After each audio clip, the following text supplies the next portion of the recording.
Football Friday on Birds 365. The countdown is on to the Niners and the Eagles. 50-some-odd hours. Still dragging, if you ask me. But we're trying to get you pumped and ready for it. Mark Farzetta in for Johnny Mac. And there he is, Mikey Miss from the JAKIB Media Postgame Show and the Mike Missinelli Podcast. If it wasn't the Mike Missinelli Podcast, what would you call it? That's I've never even thought about that. Really? Why don't you guys name it? What would it be? I got it. Ugats. How about that? The Ugats podcast. We'll come up with it. We got lunacy. How about we call it lunacy? We got 30-something minutes. Usually goes into that area. Good to see you boys this morning. Good to see you, Michael. Thank you very much for jumping in with us today. Here's where I want to start with you. Brock Purdy. What is Brock Purdy in your mind?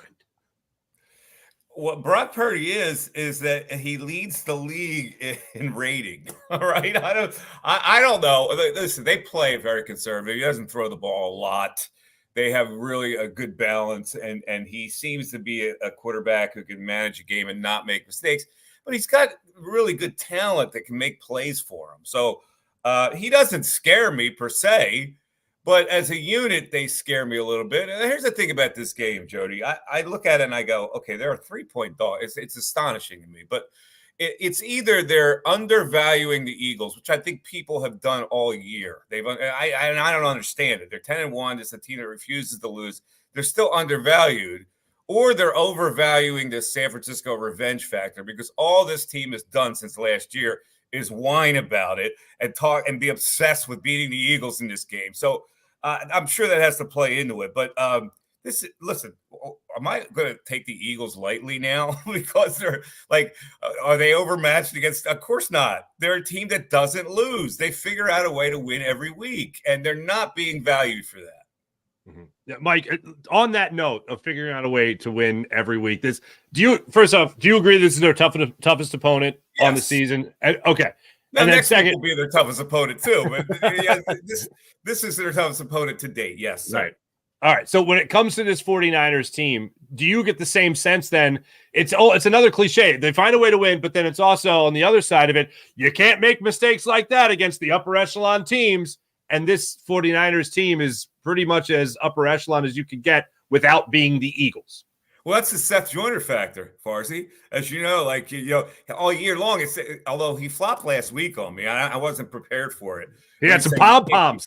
Yeah, you can't. Yeah, he had the pom-poms out. You can't play like this and expect in a tough game that you're going to win this way and the whole bit. I don't know, man. I'm giving up on analyzing the Eagles. They find a way to win, and I expect them to win. It's just like when Elliott lined up that field goal. I had no qualms at all he was going to make that, and they were going to somehow pull this game out, and it's exactly what they did. In overtime, they take the ball right down the field. He makes some great plays, and they win. So, the weather's going to be interesting this week. It's supposed to be 90% rain on Sunday. So I don't know how that affects. Does that affect the Eagles more than it affects the 49ers? Are they going to have to finally just marry themselves to the running game early, which they never do? Will that help them? You shape the offensive game plan. Brian Johnson got to run the ball in inclement weather. I don't know. And does it affect Hurts more throwing the ball than it affects Purdy because he's more of a short pass thrower? It's going to be an interesting factor in this game. And, oh, by the way, if they run the ball, will they just give it to DeAndre Swift from the beginning of the game? Last week, he got all three backs involved in the first half. And I won't say bad things about either Gainwell or Boston Scott. They're both fine, but if somebody's going to break a big run, and sure enough he did again, it's going to be DeAndre Swift. Why do you think they always wait till they get DeAndre Swift into a 5, 6, 7 straight carry mode? I think they're obsessed with preserving him, Jody. I think they look at him like he's a porcelain vase. And he gets a little bit of a fission early, and we can't overuse him because they'll crack. They are determined to keep him at a certain level of carries. They don't want to exceed it. So, but it's weird that they go away from the running game. No matter who's carrying the ball, they just go away from it, forget about it. And then they wake up at halftime and they go, oh, I guess we got to run the ball. And I don't know if that's strategic or not. I don't know if that's analytical or whatever it is, but I think the weather's got to influence them in this game. And I think they're going to be better off if they establish the run earlier than later. Jody, I want to steal a question you asked me earlier. I want to ask Mike this question. When it comes to the off the field stuff, the trash talk that's gone on since the NFC Championship game, how much do you think that plays a factor into this Eagles 49ers matchup Sunday? I think that the 49ers are obsessed with winning this game. And when you get obsessed with winning the game, you kind of get out of your norm. And like I could see like Deebo Samuel's struggling for extra yards and gets the ball punched out, or McCaffrey doing the same thing. These guys want to eat the Eagles' hearts. And so when you have that kind of thing, you don't approach it, the way you're supposed to approach it, like professionally. You want to, it's like you go back in time. I got to beat these guys' ass on the street, and you start making mistakes that way. So I don't know, maybe that plays into it. But they've been obsessed since last year with this team. They finally got them where they want them. They're a favorite going in there. I don't know what that does. Does that pump up the Eagles? They love that role. Does it make the 49ers feel that they're superior? And I don't know how this is going to play out, but I thought it was very strange that the Niners were a solid favorite in this game from the jump. And I just think it's because the Eagles are undervalued. Mikey, the Eagles' best wide receiver, and I love Devontae Smith as much as ever. God, when he was in Alabama, I was already on the Devontae Smith bandwagon. But A.J. Brown's their best receiver. And 2 weeks in a row, he hadn't done a whole hell of a lot. Kansas City, I think, went out of their way to specifically make sure he didn't get anything. He didn't get a lot again last week, and they fill the void. Devontae steps up, and Jalen, and everything else. But he is outspoken in that he wants to stick it to his boy Deebo. Apparently, they're good buddies this week, and he drops social media. It's Deebo crackdown. Feel free to just abuse him whenever you want. He's throwing logs on the fire to get the fans pumped up about Deebo Samuel. What happens if he's only got 2 targets in the first couple of possessions? I know exactly where you're going with that. Will there be another animated conversation between he and his best friend, Jalen Hurts, on the sidelines? Yeah, this is the opposite effect of what I'm talking about. San Francisco trying too hard to beat the Eagles. In this situation, he's got that little byproduct thing going with Deebo Samuel. So, like he wants to one-up him, and that gets him out of his comfort level. And if he doesn't get the ball early, what's going to happen on the sidelines. That's good. But, when that happens, something usually good comes out of it. But the Eagles, for some reason, have forgotten about that slant that they used to run to him, which was an unstoppable play. And I don't know why. I don't know, because the tight end doesn't balance their offense enough, and they don't get the right spacing with it. But that A.J. Brown slant for 15 yards is a money play. And I think they need to really focus on getting back to get him early. It's like the T.O. days when you had to get him involved early, and then he was engaged for the rest of the game. Get him involved early, a couple slants, get him going, get a couple first downs, get the crowd going with that. And I think you'll find a different player. Mike, when it comes to anybody other than Jalen Hurts, let's just assume that Jalen Hurts is going to have at least a good game on Sunday in the San Francisco 49ers matchup here. Who is somebody else on the Eagles that you really need to see step up in this game to maybe steal some of the spotlight and almost play the role of hero, or at least somebody who's going to establish the momentum early other than Jalen Hurts in this game? I think it's got to be Swift, Mark. I really do. Like last week when he got that 36-yard run, that cracked that other team. And that was like a big entry into their soul. So I think like a couple of those bursts would really open this game up for the Eagles and give them a lot of confidence. I think he's the key guy. I think he's the key skill player in this game because I think they have to run the ball in this game. So for me, it'll be DeAndre Swift. But who else could it be? Like I'm looking at Gainwell hasn't given him much. Boston Scott's a forgotten man. They've got to get something from the backfield, and DeAndre Swift is a money player back there. All right, I'll stay at that same position. Mike, do you have any fear of Christian on Christian crime? And I'm talking McCaffrey on Ellis, since it looks like he's going to be getting serious snaps at linebacker. They haven't counted Cunningham out, but he hasn't practiced all week. And rumors have it that doesn't look like he's going to be able to play this week, and he could miss even future weeks. Christian on Christian crime. 49ers are coming out on the right end of that one, aren't they? I don't like that matchup. I mean, listen, I tried to forget about the linebackers until you brought them up, but they're going to have to be in coverage too with that tight end. I forget his name, but yeah, they're going to have to cover it. Christian Ellis is not a cover guy. Cunningham's really not either. So that's a major part of this game. It's a major weakness. So whether they can close on McCaffrey, who's really tough to bring down and finds gaps, and but I also think the tight end Kittle is a major player with this linebacker situation. Now, listen, Byard's going to have to be a big part of this. Roby's probably going to be a big part of this, but yeah, I fear that linebacker spot. I don't know. Were they thinking they could bring Shaq Leonard in this week and put a uniform on him, and he okey-doked them? And say, yeah, you know what? I need a weekend to think about it. And he gets to do that because he's a veteran who's getting paid anyway, so he gets to take his time if he wants to. And I will say, think he would want to be in a game like this, though, wouldn't you, Jody? Yeah, so was this team we can play against the 49ers first game. Yeah, I guess it doesn't work that way. I hear where you're coming from.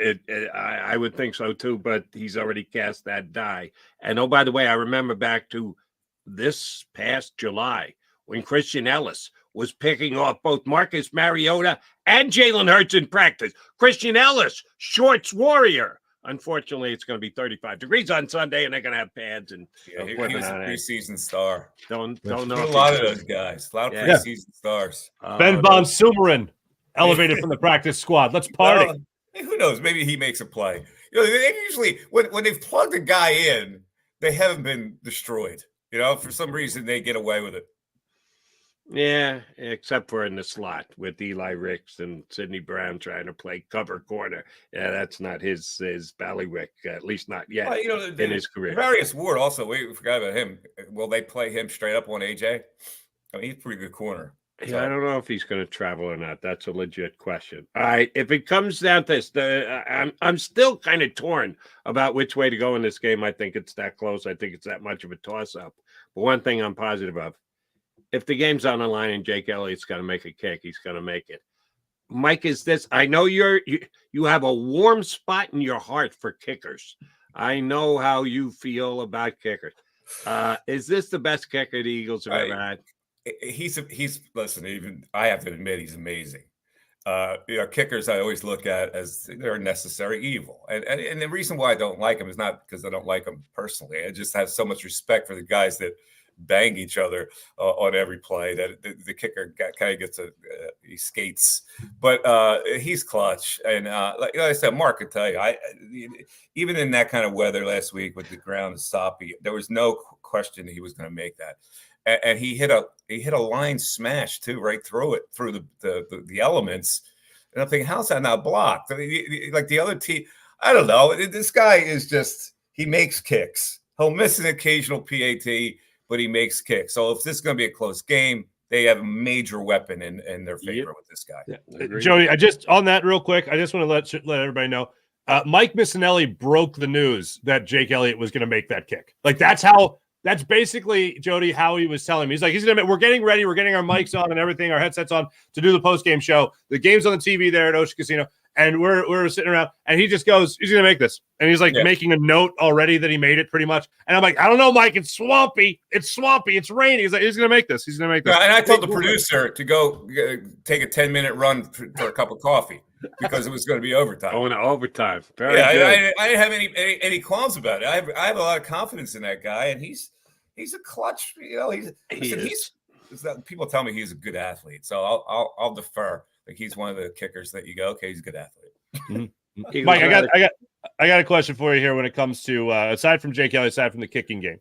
It is something that we've been kind of looking at all season long, and Brian Johnson has taken a lot of heat. I was able to ask the guys this on the pregame show. I didn't get a chance to ask you this question. Where are you on your ruling of Brian Johnson? What's the job he has done? If it's a pass-fail grade, has he exceeded your expectations? How has Brian Johnson done in your eyes as Eagles offensive coordinator and play caller? I'm still on the fence about it. Like I need more information. Like, that last week in that first half, it was amazing how people are willing to turn on this guy. Social media destroyed him. They were fired him after the first quarter last week, and then in the second half, he made some really strategic calls, like that screen pass that he threw to the wide receiver, or fake a screen pass, and then he got the touchdown with it. That was a great call in that kind of situation. So I don't know what goes through his head. Like, we talked to McMullen. McMullen says this is all a Nick Sirianni thing, that Brian Johnson just does what Sirianni wants. So I'll have to take that under advisement. If Sirianni's MO is not to run the football and establish run in the first half, is that coming from Sirianni or Brian Johnson? You talk to McMullen, he says it's coming from Sirianni. So I don't know. I need a little more information on Brian Johnson. We'll see. He's got 2 clutch games coming up, and they're in peril. I could see them losing these 2 games, even though this is a team that can't lose. We always looked at the Dallas game. Okay, they're going to split with Dallas, and they're tremendous at home. So this makes this such a key game, because if the 49ers then win out, that's a shame that you would have to play the NFC title game there. If the 49ers went out and they had the Ravens, I know, on their schedule. So maybe that's not possible. And Dallas has a couple really tough games coming up. But this is a really key game for the Eagles to win, because if you win it, you take the 49ers out of the equation. All right. Going to ask a crystal ball question for you, Mike. And it's on the optimistic side. Half full crystal ball. And you don't want your crystal ball to be too full, but in this one you do. Will Jalen Carter get a sack coming around the outside, either on a stunt, or they actually move him out to the defensive end position because they're running both of their defensive ends ragged these days, and they don't even have Derek Barnett to come in and take a bad penalty. So last week, more snaps than either one of them had ever played in their NFL career defensive end. They got to do something to get them off the field just for a breather every once in a while. Jalen Carter swinging outside and getting a sack. Yay or nay? Yay. I like it. I like it a lot. Seth was talking about last week how they ought to move Brandon Graham into a tackle spot. So maybe they do some alterations that way, because Brandon Graham can probably handle that kind of a role, and switch it up a little bit and confuse the 49ers. Yeah, I like that a lot. I'm a fan of it, and it's one of those things that Seth loves talking about during the game. You mentioned Jalen Hurts and how people kind of look past him as a quarterback, and they kind of underrate him at this point. If you can even say that about a guy that's the front runner for the MVP. Do you believe? Sometimes we look at athletes and we say, well, what are they gonna say? What do you expect them to say? He's one of the rare breeds that I actually believe, Mike. When I listen to him after games, listen to him through the week, and then watch him play, he is the walking, talking example of never getting too high, never getting too low. When you watch Jalen Hurts, is he one of those few athletes, and listen to Jalen Hurts, is he one of those few athletes that you actually believe what he's preaching? He's like, he hypnotizes me.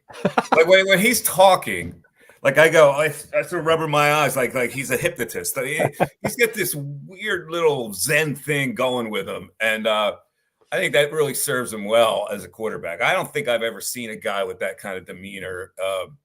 He's unfazed by stuff, and he's programmed so zombie-like and robotic that guys like that don't let emotion overwhelm them and make mistakes. So I think that's the key part for him. Like that play he makes where he's scrambling to his left and he moves a guy in a position and forget about that. He throws the perfect ball, perfect trajectory. That's a play that is one of the great plays you'll ever see. And it's, it's like nationally, what? That's a brilliant play. Like any quarterback makes that play and they're raving about it. But I think it's Hurts because he's so unexcitable. He doesn't catch on and win the public like that. Not in Philly, outside of Philly. But he is the front runner for MVP. So never mind what I just said. Well, what I mean is he doesn't get the conversation. He'll get a number. He'll get like a plus 330. He doesn't get the conversation because he's just there's nothing to grab onto with him. He's like into this. He's in a bubble, and he gives you these Zen-like type comments, and then he goes about his day. And it's a very interesting character. He's Chase Utley with a little more words. Only because he has to. Interesting way to look at it. I agree with you. That's exactly right. It's funny you mentioned that Mike said, Mark, as he's writing, yeah, Jake's going to make this field goal. We were going overtime. I actually said it on the air. Unfortunately, it's the same thing this week. I'm on CBS at 6:00 on Sundays. So I got to watch the tail end of a game if the Eagles play 4:25 while I'm doing a national show, pain in my ass. And the host of the show actually asked me, said, listen, is Jake Elliott going to be able to make one from 59 in these conditions? I said, he's Jake Elliott. He's going to make the field goal. So you and I were on the exact same page. And that's where I get your Zen-like Hurts thing. They go to the sideline shot of Hurts as he's getting ready to kick the field goal. And here's Jalen. No emotion. No. Like, he doesn't even take the time. An eyebrow didn't even move. He was just even take the time to pat his offense on the shoulder pads and say, all right, we got to get him now. It's just like, yeah, okay. And then they just get to drive. It's like clockwork. Boom, boom, boom, boom, boom. And I also think after you made that field goal, it was going to end in a tie because they make the field goal. I thought the Eagles are going to come back and not score a touchdown. They got the ball right down the field, score a touchdown. It's like, okay, well, he did what he needed to do. He's just one of those dudes. All right, Mikey, I asked this to Mark. I asked it to Damo in hour number 1. I'm asking it to you, too. I hope that this game is decided by players, that the players make a big play. Somebody, Jalen Hurts, Purdy, Samuel, A.J. Brown, a huge block by Kelsey, whoever. It doesn't matter. Just as it's a player that we can visualize a highlight, and he just goes outstanding, physically more capable. But a lot of times, a coach's decision decides these games.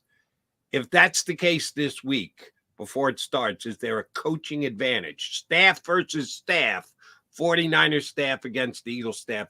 Does one team enter with a coaching advantage? I think the 49ers have a coaching advantage. And I know Sirianni gets rankled about that when somebody says that there's an edge on the other sideline with the coach. But, the 49ers are just so well designed. And what he does with that offense and sets everybody in motion and gets the best out of everybody is pretty impressive. And the front is really good. So I assume that their plan would be to get as much heat on Jalen as possible. That was the plan early, to fluster him. Now that's countered by the fact that he looks like he's running well again, and he looks like he can get out of there. That didn't happen earlier in the year, but last week it happened. So that's going to be an interesting part of this game. They get heat on him. Can he squirm out of it? But as far as the coaching staff goes, I think that, I don't know how the 49ers lost 3 straight. They lost their focus, but they're very well coached. We know that. What is it that you think Nick Sirianni does do well? I understand we just talked about John McMullen, and his theory is, it's all coming from Sirianni. They do what he wants to do. I understand the game plan that's supposed to be, from the way it's been explained from Sirianni, take it for what you will. He does the game plan, and then on game day, the vast majority of the play calls are coming from Brian Johnson. But if that's the case, assuming that you still have a guy like Sirianni calling the 4th downs and all that stuff, how do you evaluate what Nick Sirianni does well, and what would you say he does well? That's like the $1 million question.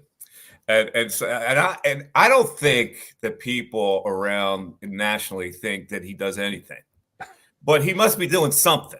And I just can't get to it, what it is he does. And I think it's the grit that he shows, which I thought was really going to get old quickly, but there's got to be something to that. Like, he shows this grit on the sidelines, and we look at them and we go, well, they're not overly schemed, so what is it that he does? But somehow his presence gets this team to respond. I mean, they're 10-1, so the head coach has to have something to do with that.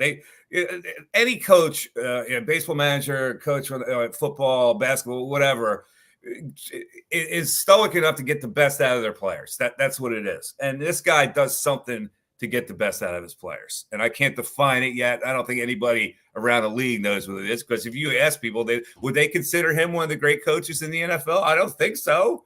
He's just there, and they're 10-1. I don't know about great, but 10-1 is 10-1 anyway. You slight. That's what you started with us today. I can't explain it, but they're 10-1, so I'm going to believe they're 10-1. Same thing with Sirianni is the coach of that 10-1 team. It's one of those teams that you go, they can't lose. It's impossible for them to lose. And who's the coach of that team? Sirianni, so he's got to get the credit for it. He does. I guess he's got to get some credit for that, and we're taking it for granted. Yeah. All right. Here's a legit concern I have, Mike, coming into the game from an Eagle perspective. Tell me if it's merited or BS. Um, when Mark asked you about what would you grade Brian Johnson, and you said, yeah, the first half they were ready to social media. I'll go past social media. You heard the booing at the stadium. You could hear it on TV that they were booing on a 3rd and whatever decision he made, and they didn't come close to getting a first down. Again, at the time, a 9-1 offensive coordinator, but he was being booed in his home stadium last week against Buffalo, and they of course rally and win the game. This game means even more to the fans. Buffalo was nice last week. Good win. Get the 10-1. This is the 49ers. This is more of a rivalry. This is a trash talking game. If the offense goes badly in the first quarter, the boos could be even louder. They played right through them last week. And this team has a tremendous, and I give Sirianni partial credit for this, mental toughness. This is a very mentally tough team.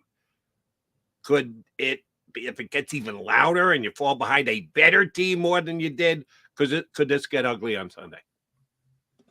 Yeah. Listen, this fan base has very little patience for novices.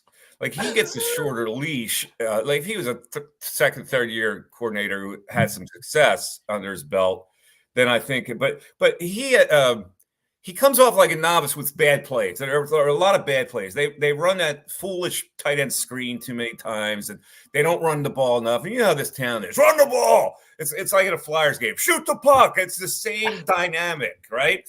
And so when they don't do that, people. But it's only because he's the new guy. And he doesn't have that clout yet with the fan base. And we see these bad plays. But I'll tell you what we've seen also.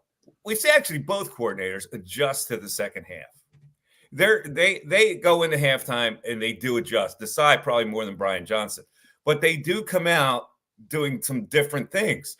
I just wish they would mix it in earlier so you don't give the fan base the chance to do that and give them the angst. Now, if they get down to the 49ers by a couple of touchdowns, yeah, that's not going to be a good scene.